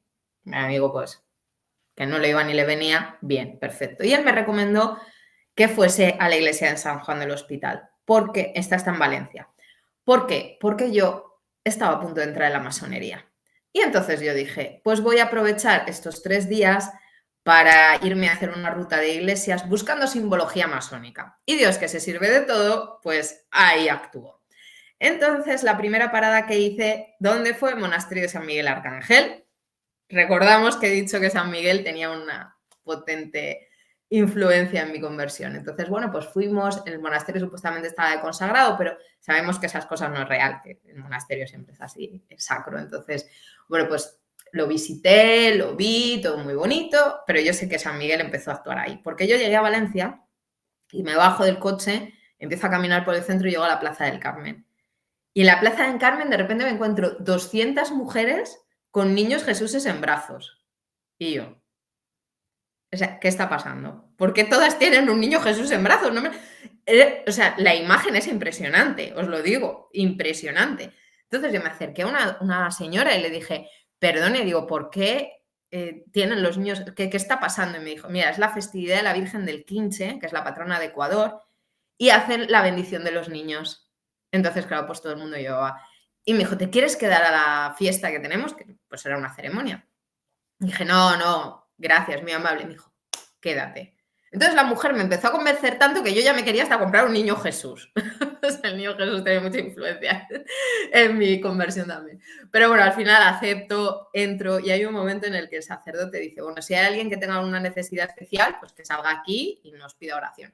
Entonces yo me levanté, claro, ya había muchísima más gente en la iglesia, como 300 personas, y encima me dan un micro y yo necesito ayuda, o sea, me encuentro mal, realmente no sé lo que pasa, pero necesito ayuda. Y entonces el sacerdote me bendice así con agua bendita. Yo no sé cómo no salía ardiendo ahí, podía pasar de todo. Y bueno, me bendice y al final una señora se acerca a mí y me regala una florecita, una ramita para que yo le dé a la Virgen. Entonces, esa es la primera vez que yo hablo con la Virgen de manera consciente. Me acerco con la ofrenda y le dije, pues ayúdame. Yo, ¿qué le voy a decir? Yo no sabía. Y la Virgen me escuchó. Yo no me había dado cuenta que la Virgen me había escuchado hasta que después, contándole mi historia a una persona, me dijo, ¿no te das cuenta que es la Virgen que hizo la intercesión? Digo, pues sí, absolutamente. Entonces, bueno, yo seguí dando vueltas por Valencia, seguí recorriendo iglesias y ya cuando llegaba la hora de irme al hotel, veo una iglesia abierta y digo, ¿qué hago? ¿Entro o no entro? Va, entro. Durante 5 años esa iglesia siempre la había visto cerrada, nunca abierta. Digo, pues es una oportunidad de conocerla. Y entro y estaban celebrando misa. Digo, están celebrando misa. Pero de repente escucho la homilía. Y era una homilía diferente, era una homilía divertida. La gente se estaba riendo, se abrazaba, no sé qué. Y entonces me llamó la atención, digo, ¿qué me estoy perdiendo de la iglesia católica? Me di la vuelta y me senté. Luego me enteré que era una misa privada de la Fraternidad Verbum Dei y que ese sacerdote venía desde Madrid a hacer esa misa. O sea, imagina las probabilidades de que yo pudiese estar ahí, es Dios simplemente. Al final de la misa ofrecieron un retiro de 3 días y dijeron, no hay muy pocas plazas por el tema del COVID y tal. Estamos hablando de noviembre de 2020. Y pues me apunto, me fui corriendo y digo, oye, me quiero apuntar. Claro, ahí nadie me conocía. Dije, esta chica no la conocemos de nadie, se está apuntando aquí al retiro. Bueno, pues nada, me tomaron los datos, me apunté y al día siguiente aparezco por la iglesia esta que me había recomendado mi compañero de piso. Y yo había cogido un tour por el cementerio de la iglesia. Tal. Vale, después del tour ya la iglesia la están cerrando, nos estamos yendo, éramos 20 personas más o menos. Y de repente el sacerdote me para, me pone el brazo y no me deja seguir pasando. Bueno, ¿y qué haces? ¿Cómo te llamas? Empieza a hablar conmigo y estás casada. Digo, ojalá Dios me regale un marido. Y me dice, en eso te puedo ayudar. Dice, porque los jóvenes de hoy en día no sabéis elegir pareja, no sabéis dónde buscar, no sé qué. Bueno, total, muy simpático. Me dijo, ven a verme y le dije, pues esta tarde vengo a verle. Bueno, pues nada, me presento ahí por la tarde. En lo que se supone que iba a ser una conversación agradable sobre chicos y dónde encontrar pareja, se convirtió en el Evo Espíritu, soy medium, vengo escapando de una casa encantada, ¿no? Sacerdote del Opus Dei, 74 años, estaba así metiéndose en su silla escondido. Y Padre Carlos, ay Dios mío, ese hombre es un santo. Entonces, en vez de juzgarme, en vez de decirme eso no se hace, en vez de nada, él me miró y me dijo, ¿cuándo vuelves? Y yo le dije, pues no sé, pues pronto, padre. Bueno, yo vivía en un piso lejos, en un pueblo lejos, entonces eran como 30 kilómetros en coche, no me venía a mano, ¿no? Ir a visitarle. Pero el hombre, bueno, nos hicimos una foto, la subí al Instagram de la iglesia y yo me sentí súper bien. El caso es que esa noche cuando volví al hotel dije, yo no puedo volver a esa casa. ya algo había cambiado en mí y dije yo, ahí no puedo volver. Entonces llamé a mis padres y les dije, mira, estoy en esta situación. No, obviamente no le conté todo lo de la casa encantada, pero dije, necesito salir de la casa. Mis padres me dijeron, absolutamente, te vamos a ayudar. Entonces les pedí ayuda económica y al día siguiente me metí en internet, encontré un piso, lo fui a ver y lo alquilé. Al día siguiente entraba, entonces yo cogí un día más de hotel y por la tarde, mientras estaba trabajando en la radio, recibo una llamada a las 9 de la noche. Dije, esto es una mala señal. Era la inmobiliaria diciéndome que no me alquilaban el piso. Y yo, ¡ah! Que nos hemos equivocado, que no sé qué, que no sé cuántos, que no puedes entrar. A mí casi me da un golpe al corazón. Pues nada, llegué al hotel, dormí, por la mañana me levanté y dije, Dios. Fue la primera vez que yo hablaba a Dios Padre. Pero de verdad estaba orando, era la primera vez que rezaba de verdad, desde humildad, desde decir, no hay nada que yo pueda hacer al respecto. Entonces yo le dije, Dios, tú sabes que yo no puedo volver a esa casa. Ayúdame. Es que me emociona tanto. Y en ese momento me suena el teléfono. ¡Prim! Un mensaje. Un chico que no hablaba con él desde agosto y que a raíz de la conversación esta que había tenido con el padre, pues yo le había dado, ¿qué tal? Ay, me alegro de saber de ti. Pum, no volvimos a hablar y de repente pum, me escribe. Y la verdad es que no teníamos ningún tipo de relación. Me dice, ¿qué tal estás? Digo, mira, me ha pasado esto. Me dice, ¿necesitas un sitio donde vivir? Y yo le dije, sí. Y me dijo, no te preocupes, yo te dejo un apartamento yo. Me dejó un apartamento gratis, sin pagar ni luz, ni agua, ni internet, nada, completamente gratis en el centro de Valencia, todo el tiempo que yo necesitase. Dijo, tómate el tiempo que necesites hasta que puedas estar bien. ¿Dónde estaba este piso? A 7 minutos andando de Padre Carlos. Entonces ahí, al mudarme, pues claro, ya sí, la siguiente vez que nos vimos le dije, padre, pues mire dónde estoy viviendo y no sé qué. Entonces él se convirtió en mi amigo. Yo no tenía nada que hacer, entonces empezaba a ir a verle y yo le contaba mis historias de medios y cosas extrañas y entonces él poco a poco me iba pues asesorando, haciendo un camino. Ya llegó el momento del retiro y el momento del retiro pasan muchas cosas, es que es demasiado largo, pero Dios me empezó a hablar y pasaron muchas cosas porque yo estaba completamente en contra de la iglesia y en el momento que entro ahí es como si el Espíritu Santo me hubiese inspirado el por qué los votos de castidad, obediencia, pobreza son importantes. Porque hasta entonces yo lo rechazaba completamente y sin embargo ahí tuve una inspiración y dije, pues sí, tiene todo el sentido del mundo. Y empecé a comprender cosas que yo no comprendía. Era un retiro de Adviento, entonces hablaban de María y la sensación de María de nadie me va a creer de lo que me está pasando. Entonces yo me sentía súper identificada, decía, ay Dios mío, María, nadie me va a creer, a mí tampoco, de todo lo que está pasando. Y hay un momento en el cual el Señor me pregunta, ¿no? Claramente escucho su voz. Mis directores espirituales me dicen, no puedes decir esto. Y yo digo siempre, el carisma del Verbum Dei es hablar con Dios. Tú si vas algún día a algún retiro del Verbum Dei, escucharás que todo el mundo dice, yo vengo porque en el retiro pasado Dios me habló. Entonces, es algo normal y es algo que todos los católicos debemos escuchar la voz de Dios de diferentes maneras, a través de la escritura, a través de cosas que nos suceden, o sea, cada uno a Dios le habla de una forma diferente, pero Dios te habla y esto es una cosa muy importante. Entonces, en ese momento lo sentí claramente que me dijo, Catalina, ¿quieres dedicar tu vida a la fe? Y yo dije, pues sí, pero yo creía que era convertirme al catolicismo, empezar a ir a misa, algo light. El caso es que pasan muchas cosas y llega el sábado, en el cual hacen la exposición al Santísimo, que yo no sabía ni lo que era, yo venía una cosa dorada con un pan en el centro. Bueno, ni siquiera sabía que era pan, era una cosa blanca. No tenía ni idea. El caso es que dicen, bueno, si alguien quiere que a partir de ahora Jesús tome su vida y sea Él quien le sane, quien lleve las riendas de su vida, pues que coja una vela y la encienda. En ese punto yo estaba desesperada y dije, bueno, pues yo no pierdo nada. Jesús, voy para allá. Entonces, con toda mi fe, y es que las cosas hay que hacerlas con fe, no es, pues como Cata ha dicho esto, pues ahora yo voy a ir a poner una vela. No, no es el hecho de poner una vela, es el hecho de tu entrega total. Entonces yo me acerqué y puse la vela y en ese momento sentí algo, yo creo, no sé si he vuelto a sentir algo igual en la vida, es una cosa tan fuerte. O sea, era un calor y era como si mi corazón, que estaba hecho pedazos, se estuviese recomponiendo. Y entonces yo caí al suelo y empecé a llorar, a llorar, a llorar, a llorar, a llorar de una manera descontrolada. O sea, era una cosa muy, muy fuerte. Y cuando de repente alcanzo la paz, empecé a inundarme una paz, una paz, una paz. Dios me vuelve a hablar y me dice, esta es tu misión, acercar a todas las personas que están fuera de la iglesia y como tú me están buscando, no saben lo que están buscando, me están buscando a mí, mi amor, tienes que acercar mi amor. Fin. Y entonces yo le dije, pues sí, lo voy a hacer. En ese momento no tenía ni idea de lo que iba a hacer. Hasta que de repente llega un momento en el cual se termina el retiro, un retiro de silencio. Voy a recoger mis cosas de la habitación, voy saliendo con la maleta y me para una chica. Y me dice, ¿tú eres Catalina Davis? Y yo, sí. Dice, yo te sigo en Facebook.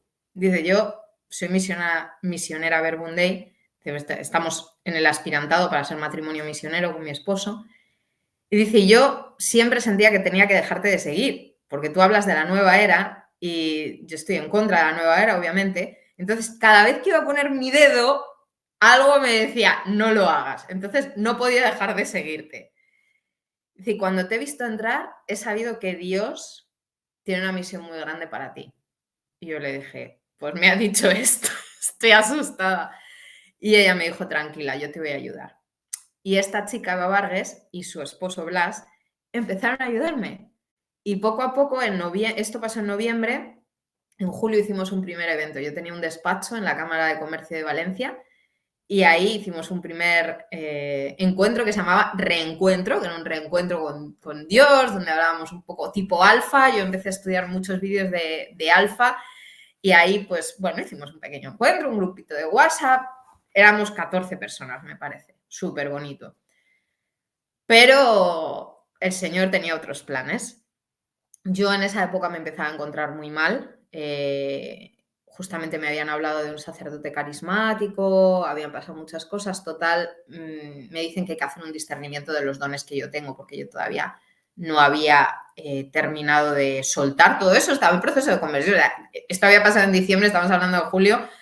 Yo ya practicaba la castidad y todo, o sea, todo había ido muy rápido, pero habían cosas que a mí nadie me había explicado. Entonces, este sacerdote reza por mí 3 veces, aparentemente no pasa nada en las oraciones, pero yo siempre que salgo de las oraciones me encuentro muy mal, me encuentro fatal.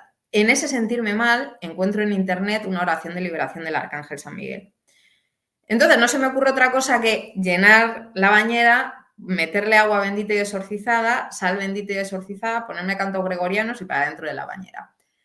Y estando ahí con un malestar tremendo, dije, ay, pues voy a ponerme la oración esta de liberación de San Miguel Arcángel. No se os ocurra, no se os ocurra. Me la pongo y de repente cuando dice el sacerdote, grita tu maldito nombre y vete, ahí empezó todo.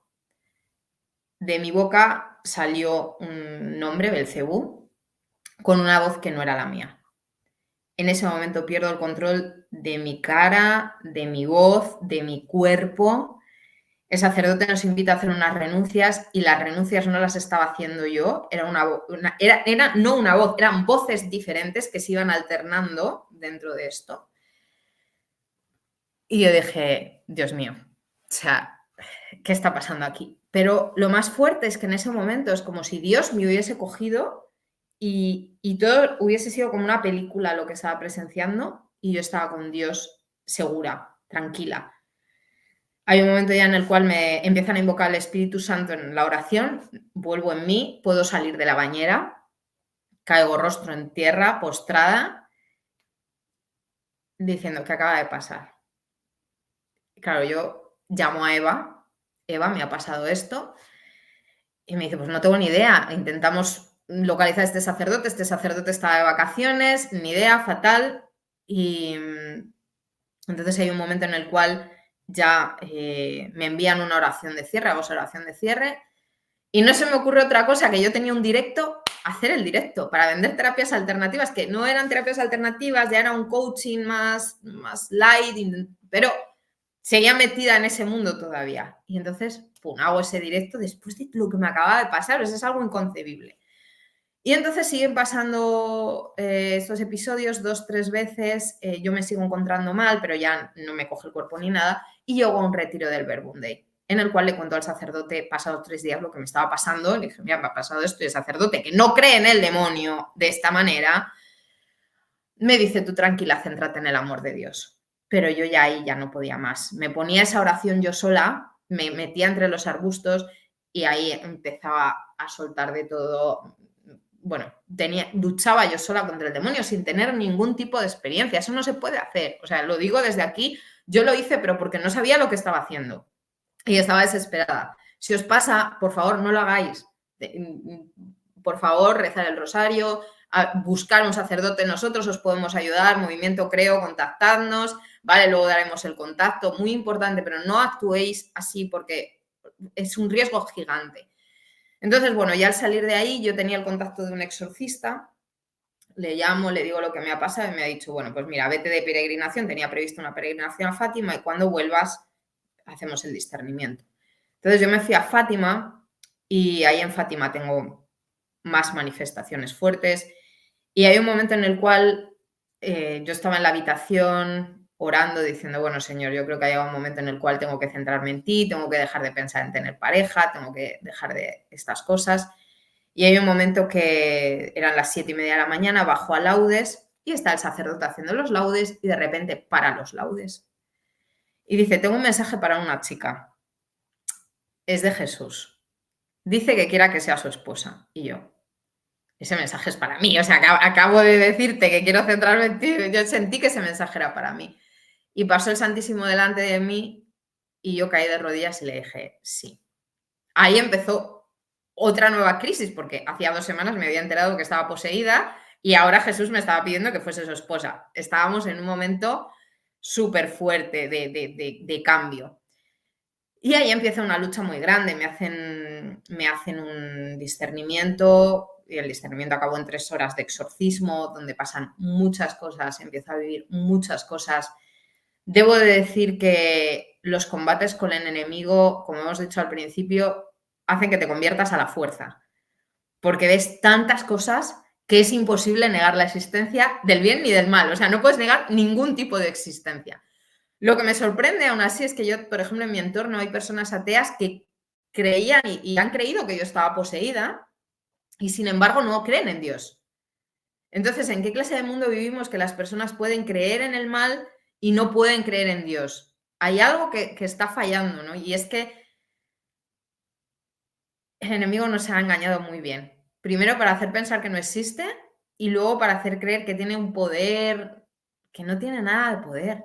El poder se lo da Dios hasta donde sea y yo tengo que decir que, aunque suene extraño, me siento súper afortunada de la cruz que me ha pasado porque yo podría haber muerto drogada por ahí en una cuneta o me hubiese podido pasar cualquier cosa o pudiese haber acabado en la cárcel o enferma, ¿no? Peor. Y sin embargo, la cruz que el Señor me ha dado es una cruz que lo único que ha hecho es acercarme más a Él y centrarme en una vida de entrega total. Entonces, bueno, en este periodo el Señor me da una oración, que es la oración de las Santas Llagas, que es la que hacemos en el movimiento. Es una oración de sanación que me dice que tengo que hacerla llegar al mundo. Entonces yo hablo con mi director espiritual, me dice, bueno, pues vamos a empezar a ver cómo la podemos empezar a difundir. Creamos un grupo pequeño de WhatsApp donde se empiezan a conectar 5, 6, 10, 20 personas, hasta ahora que ya somos cerca de 1000 personas las que estamos dentro del movimiento, lo que empieza a ser simplemente unas sesiones que nos vemos online para rezar la oración de las Santas Llagas, se empieza a convertir en algo más. Y esto pasa porque un día estaba muy desesperada, muy atacada por el demonio, le pregunto a Dios, ¿y qué tengo que hacer, Señor? Y yo abro la Biblia al azar y pongo mi dedo y dice Roma. Entonces yo miro a mi madre y le dije, mamá, me voy a ir a Roma. Y mi madre me mira y me dice, pero si no puedes ni salir de casa sola, hija mía, ¿dónde vas a Roma, no? Y entonces al día siguiente tenía exorcismo y al salir se lo comento a mi director espiritual, se lo comento a Eva y a Blas y la misma historia. Me miran y me dicen. Y digo, pero ¿sabéis qué más? Digo, yo he sentido que antes de 3 años, ahora hace 3 años de mi conversión, justamente en este Adviento, Y me dicen, y les digo, yo he sentido que antes de 3 años vamos a tener una sede. Efectivamente, ya estamos en la Escala Santa, antes también teníamos una sede aquí en Roma. Entonces, bueno, al día siguiente me llama esta amiga Tea, que no sabía nada de todo esto de los mensajes de Dios, de Roma, ni nada, y me dice, oye, que por el Black Friday he visto unos billetes muy baratos a Roma. ¿Nos vamos o qué? Y yo dije, compra los billetes. No sé si voy a poder viajar, pero bueno, entonces finalmente puedo viajar. El Señor me permite viajar y bueno, pasan muchas cosas. Yo venía por 3 días, decido extender mi viaje porque yo quería ir a la audiencia del Papa. Entonces, desde España, un fraile me consigue una cita con un señor que me va a dar un ticket que trabaja en el Vaticano para poder entrar a la audiencia. Y yo voy con mi libro y le digo al señor, bueno, monseñor, le dije, perdone, monseñor, ¿le podría dar usted esto al Papa? Y me dijo, ¿por qué no se lo das tú misma? Y yo dije, bueno, digo, pues es con mala voluntad porque él trabaja con el Papa y no le quiere dar mi libro. Digo, bueno, no pasa nada. Al día siguiente me voy a la audiencia. En el baño conozco a un chico que me saluda y resulta que estaba justo sentado detrás de mí. Ya nos podemos... La audiencia son miles de personas. Es imposible que veas a alguien en el baño y luego justamente esté sentado detrás de ti. Eso solo puede ser Dios. Y entonces le digo, mira, yo necesito entregarle esto al Papa. Y me dijo, va, yo te voy a ayudar, tranquila. Tú ponte aquí cuando yo te diga. Bueno, de repente me da la señal, me voy corriendo al sitio, me pongo ahí y el Papa no pasaba y no pasaba y no pasaba. Y de repente veo que está al otro lado y grito yo, ¡Santo Padre! Entonces el Papa me mira y se acerca a mí. ¿Qué te pasa, hija? Yo le doy el libro, pero con un plan de evangelización además, y se lo doy en un sobre. Y entonces, nada, yo ya me quedo tranquila, yo cumplí mi misión, le dije al Papa, el Señor me ha dado este plan de evangelización, es muy importante que lo lea. Bueno, ahí todavía ni movimiento ni nada, ahí hacíamos la oración de la Santa Llaga de vez en cuando y chao. Entonces, bueno, pasan muchas cosas y estoy sentada en la Fontana de Trevi comiéndome un helado y me llama un amigo y me dice, Cata, estás en el Instagram del Papa. Y yo, ¿qué dices? Y ahí ese momento quedó inmortalizado en el Instagram del Papa, ayudándole el plan de evangelización. Y resulta que este chico que había conocido en la audiencia me dice, yo, ¿dónde te estás quedando? Me estoy quedando en una casa de monjitas. ¿Cuánto te cobran allí? Tal, pues yo te cobro tanto y puedes cocinar. Venga, quédate unos días más, tal, no sé qué. Ah, pues mira, sí, porque quiero ir así, sí.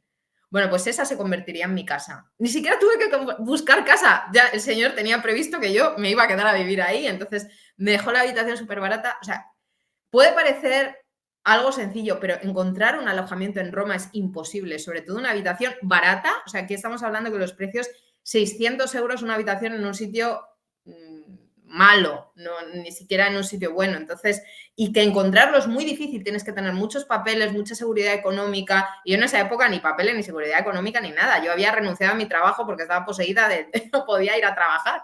Entonces, el Señor se encarga de muchas cosas. Yo me da ese sitio. Yo entro en una crisis económica gigante porque seguía sin trabajar, mis padres me ayudaban. Pero el día de la exaltación de la cruz hace un año justamente, y con esto ya termino, pero quiero dar gloria a Dios de todo lo que me ha regalado y no dejarme ningún detalle. Yo estaba viviendo con una loca que creía que me envenenaba con la comida, entonces yo tenía todas mis cosas precintadas porque me pegaba al propietario de la casa, que tenía un hombre de 90 años, la venía a buscar la policía, o sea, la mujer no estaba bien. Y entonces de repente yo, dentro de mi pobreza y dentro de mi situación, yo sabía que mi sitio estaba en Roma, yo oraba todos los días, oye, ¿qué hago? Me vuelvo con mi padre, perdona, o sea, no lo sé, no tengo por qué está pasando esta necesidad horrible, pero yo sentía que tenía que quedarme aquí en Roma. Entonces, bueno, pues resulta que yo quería presentar un proyecto a la Conferencia Episcopal para ayudar a los migrantes latinoamericanos en Roma a emprender. Porque yo ya llevaba un grupo de la comunidad latinoamericana aquí en Roma, en Santa María de la Luce, del movimiento. Ya teníamos una sede presencial ahí, entonces vi las necesidades de la comunidad y presenté. Entonces yo ese día tenía una cita con un monseñor muy importante del Vaticano en Vía de la Conciliación, y la noche anterior, claro, yo estaba muerta porque tener un combate cuerpo a cuerpo con el enemigo todos los días y después de tanto tiempo ya estás desgastadísimo, no puedes dormir por las noches, o sea, es tremendo. Entonces yo le dije a Dios, mira, si quieres Dios que vaya a la misa de 9 del Vaticano, despiértame a las 7 de la mañana. Pero si no, déjame dormir y ya iré a la cita del monseñor. Bueno, pues a las 7 de la mañana puntual, Dios me despierta. Digo, bueno, eso significa que tengo que ir a la misa de 9. Entonces, me visto corriendo, me voy, empiezo al Vaticano y digo, no llegué a la misa a San Pietro. Y entonces me pongo por internet y veo Santa Ana, misa a las 9. Digo, perfecto, pues voy para allá. Yo no sabía que Santa Ana pertenecía al Vaticano. Santa Ana es la parroquia del Vaticano. San Pedro es la basílica, pero luego hay una parroquia dentro de la ciudad del Vaticano, que es esta. Entonces, yo entro y era el día de la exaltación de la cruz. Entonces yo me pongo a rezar muy fuertemente y le dije, mira, Señor, ya llega un punto, yo me abandono. Le dije, ¿tú quieres que yo sea pobre? Dímelo, porque no era normal. Yo encontraba un trabajo y me decían, entras mañana, y de repente me volvían a llamar a los 5 minutos y me decían, no vengas. Por ejemplo, me decían, empiezas, oye, que no, que se ha cancelado. Oye, o sea, imposible, todas las vías se cerraban. Entonces yo le dije, bueno, ahora tú me tienes que dar la vía. ¿Tú quieres que sea pobre? Yo soy pobre. ¿Quieres que me meta a un convento? ¿Quieres que viva en la calle? O sea, ¿qué quieres? Pero de nuevo, esto no es una oración que dice, pues como Cata le ha dicho así, ahora le voy a decir yo al Señor. No, Cata lo dijo de corazón en ese momento. Porque yo estaba dispuesta, o sea, si yo ya lo había dejado todo, ¿qué más me daba? O sea, ya era un paso más, ¿no? Entonces era un momento en el cual, en cuanto te metes con el Señor, que ya dices, bueno, pues si ya, ¿qué más me da un paso más, no? Entonces dije, bueno, pues acepto que voy a ser pobre a partir de ahora y que mi situación es esta. Yo ya había ido a hablar con un sacerdote en Cáritas porque ya la situación era grande. Entonces hago esa oración y yo me pongo a buscar el baño y veo ahí capilla de la reconciliación. Digo, pues voy a entrar aquí a esta capilla a ver qué hay. Y habían 2 confesionarios y un sacerdote en uno de los confesionarios y me dice, ven. Y yo, no, que no me quiero confesar. Y entre medio de los 2 confesionarios, una cruz. Entonces me acerco y beso la cruz. Y cuando me voy, el sacerdote me empieza a hablar. Y me dice, bueno, ¿y qué tal? ¿A qué te dedicas? Bla, bla, bla. Y entonces hay un momento que me dice, ¿ganas dinero? Y yo, no, padre, estoy fatal. Mis padres me ayudan, pero no me pueden ayudar tanto y yo no quiero molestarles, entonces voy a ir a Cáritas y no sé qué. Entonces le empiezo a llorar así. Y me dice, ¿hablas inglés? Y yo, sí. Me dice, mira, es que estoy abriendo una misión católica. Y digo, ay, padre, yo le ayudo, tranquilo. Yo, voluntaria. Y me dice, que no, que te quiero contratar. Y yo, ¿ah, sí? Entonces le digo, mire, tengo una cita con un monseñor, no puedo seguir aquí, deme su teléfono y hablamos. Entonces nos intercambiamos el teléfono, voy a la cita del monseñor. Esto es importante, porque dentro de mi miseria más absoluta, mi único plan era ayudar a gente. O sea, pero yo no lo hacía posta. O sea, yo realmente, pues si no tenía otra cosa que hacer, que más me daba ponerme a disposición de la iglesia a trabajar gratis, ¿no? Entonces yo estaba presentando ese proyecto. Sí, ese proyecto tenía un objetivo económico para poder sobrevivir, ¿sabes? Pero era un proyecto de ayuda, no tenía ninguna intención de hacer nada grande. Y entonces, fijaros, ¿no? Cómo es, yo voy para ayudar y me ofrecen un trabajo. O sea, es que es muy bonito, como cuando de verdad tú sigues trabajando, da igual lo que te esté pasando, tú sigues trabajando para Dios, se cumple. Dice, todo obrero tiene su salario. Pues cuando llega el momento pasa, ¿no? Entonces, este sacerdote, cuando salgo de ver al monseñor, me había enviado un mensaje, me dice, comemos, te invito yo. Vale, pues nada, me voy a comer con él. Y lo primero que me dice es, ¿dónde vives? Vivo con una loca que me pega, que me envenena la comida, no sé qué. Y me dice, bueno, pues tranquila, incluido en tu salario, te voy a poner un apartamento en el Vaticano, que ahí he vivido hasta hace 2 meses o 3 meses que me he mudado. He estado viviendo un año, ahí a 100 metros de San Pedro. Y luego la siguiente pregunta es, ¿cuánto quieres ganar? Y yo, ¿cómo cuánto quiero ganar? Digo, pues padre, o sea, y me ofrece un salario fuera de toda óptica, que obviamente luego se reajusta y ya tengo un salario muy bajo normal, pero en ese momento era un momento de wow, ¿no? Y en ese momento pues empieza mi nueva vida. Tengo una casa, tengo un trabajo, puedo evangelizar y así es Dios. Pero tenemos que respetar sus tiempos porque, claro, yo os lo he contado en 1 hora, pero estamos hablando de muchos meses de sufrimiento. Estamos hablando de meses de lucha, de meses de no dormir, de meses de una fenomenología tremenda que no viene al caso. Para eso podéis ver La Niña del Exorcista, porque todo lo que sale en la película es cierto. Entonces, cualquier película que veáis de terror es cierta. O sea, no hay nada. Entonces, si os dais cuenta, en las películas de terror, por ejemplo, hace la ouija y todos mueren y pasan cosas, pues ¿para qué la haces? Si ya te están diciendo en la película que esas son las consecuencias. Y son ciertas. Entonces, cuidado con esto. O sea, el mal es claro. te va a pasar esto, estas son las consecuencias, pero no somos capaces de verlo, no lo queremos ver. Entonces, mi mensaje es, cuidado con las puertas que abres, el mal siempre está acechando, no desees las cosas que van en contra de Dios. Hay unos mandamientos que de verdad si los cumples, Dios te va a llenar de bendiciones. Respeta los templos de Dios. Porque si yo, por ejemplo, me hubiese liberado antes del día que yo me liberé, no hubiese aprendido todo lo que he aprendido, no me hubiesen pasado todas las cosas que me han pasado, porque en esa desesperación tú estudias, buscas, analizas, te conectas, te mueves. Claro, la gente que se mueve, en mi caso, ¿no? Yo aprendía de esa manera. Y es importante respetar esos tiempos y aceptar la voluntad de Dios, porque nunca se sabe por qué está pasando, pero que sepas que siempre está pasando por algo. Y sobre todo, no tener miedo. Porque puede parecer, Dios mío, Cata, ¿y tú no tuviste miedo? Hombre, pues en algún momento he sentido miedo, pero no por lo que estaba pasando, sino por un poco mi futuro, la obsesión que tenemos los seres humanos de proyectarnos. Oye, ¿qué va a pasar que ahora que he dimitido al trabajo? O sea, me preocupaba por cosas súper del mundo. O sea, el demonio se metía en mi cuerpo y hacía lo que le daba la gana y yo me seguía preocupando por el trabajo. Es un poco incoherente.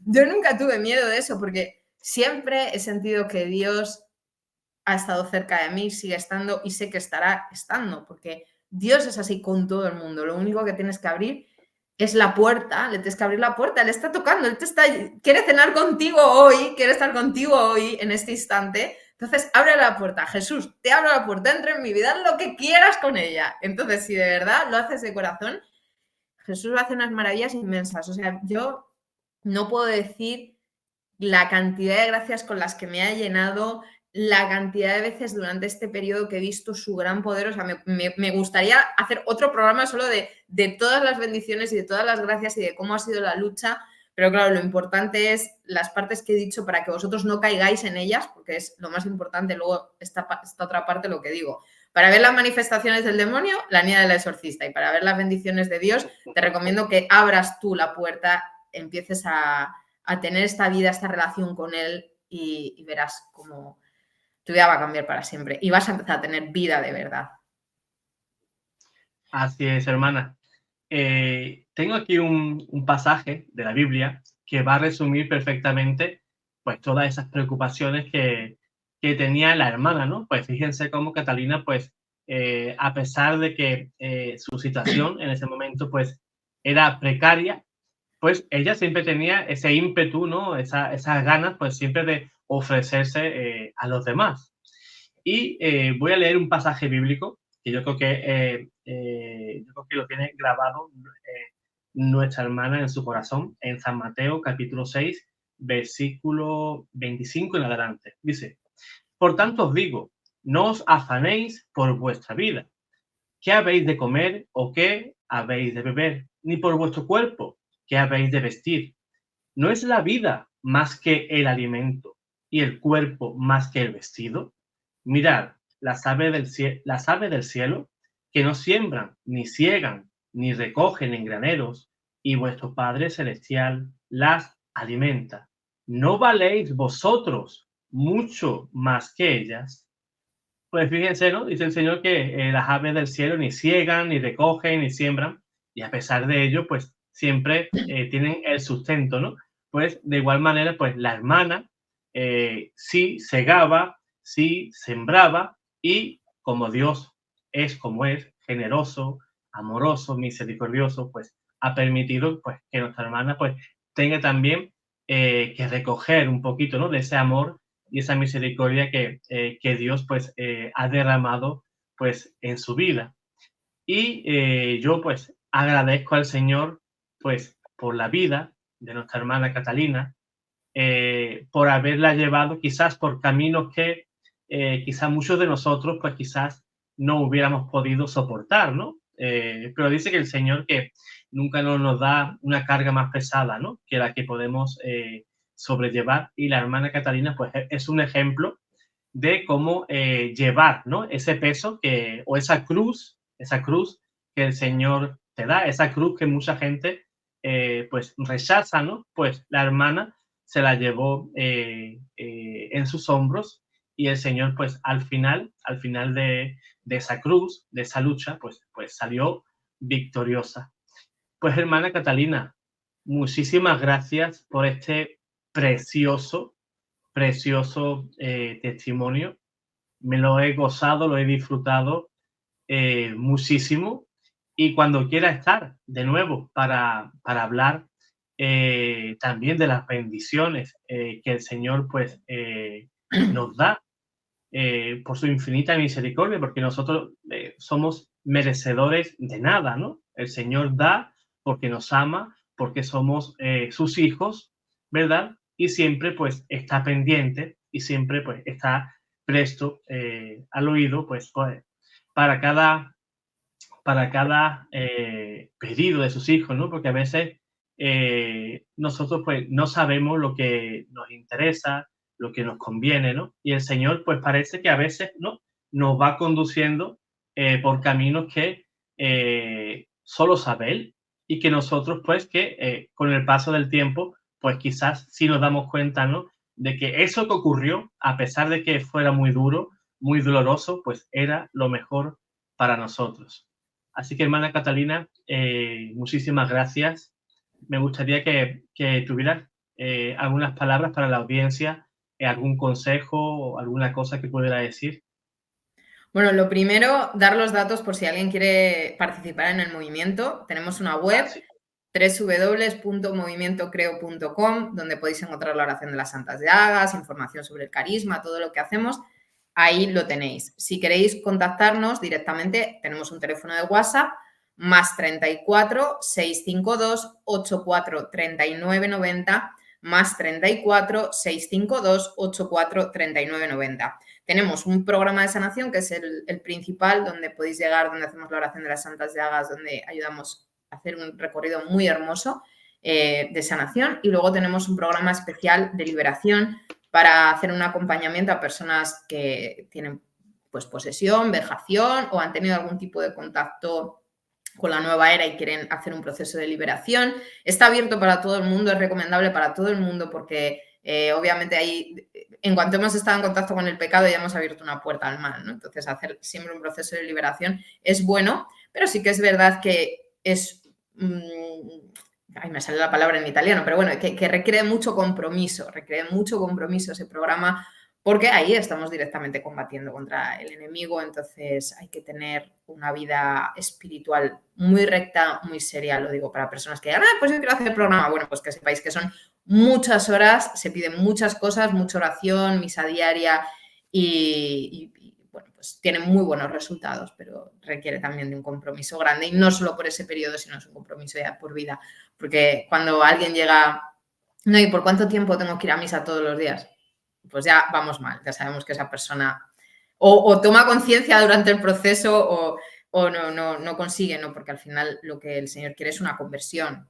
No quiere alguien que sea como un ritual mágico. Yo voy 2 veces a misa, entonces me libero y ya. No, las cosas no funcionan así, ¿no? Para una liberación hace falta una conversión plena del corazón y de la vida en general, una entrega. Así que eso es lo más bonito. Y como consejo, confianza. Confianza en el Señor, confianza en la Virgen, confianza en los santos. Yo puedo decir que cada vez que rezo el credo, puedo dar testimonio de todas y cada uno de los apartados que es real. Creo en la Iglesia Católica, creo en el Espíritu Santo, en la comunión de los santos, en todo. O sea, en todo lo que se dice he tenido experiencias reales que atestiguan que es cierto. Dios existe, Dios está ahí, todo lo que nos regala la Iglesia Católica y pone a nuestro servicio, si lo hacemos, realmente funciona. No hace falta buscar fuera. Todo lo tenemos dentro de nuestra madre Iglesia. Y hay personas que ahora mismo están muy alejadas de la Iglesia. Yo estaba, bueno, pues empieza en el movimiento. Empieza acercándote a Jesús. No tienes por qué saltar directamente. No, pues yo a misa no quiero ir. Bueno, pues vamos a ver por qué. ¿Qué herida tienes que te está llevando a no querer ir a misa? A lo mejor es que estás poseído y por eso tienes esa aversión a lo sagrado, ¿no? Hay personas que tienen vejaciones, no tienen por qué estar poseídas o están atacadas por el demonio. Entonces, la aversión a lo sagrado ya es un síntoma, ¿no? Entonces, bueno, pues no te preocupes, aquí nadie te va a forzar, excepto en el programa de liberación, eso sí, ahí he dicho que pedimos muchas cosas, Aquí, sin embargo, no. Yo, dentro del movimiento, nuestro evangelio es el del trigo y la cizaña, ¿no? Deja que el trigo nazca junto a la cizaña, que ya se encargan los ángeles de segar.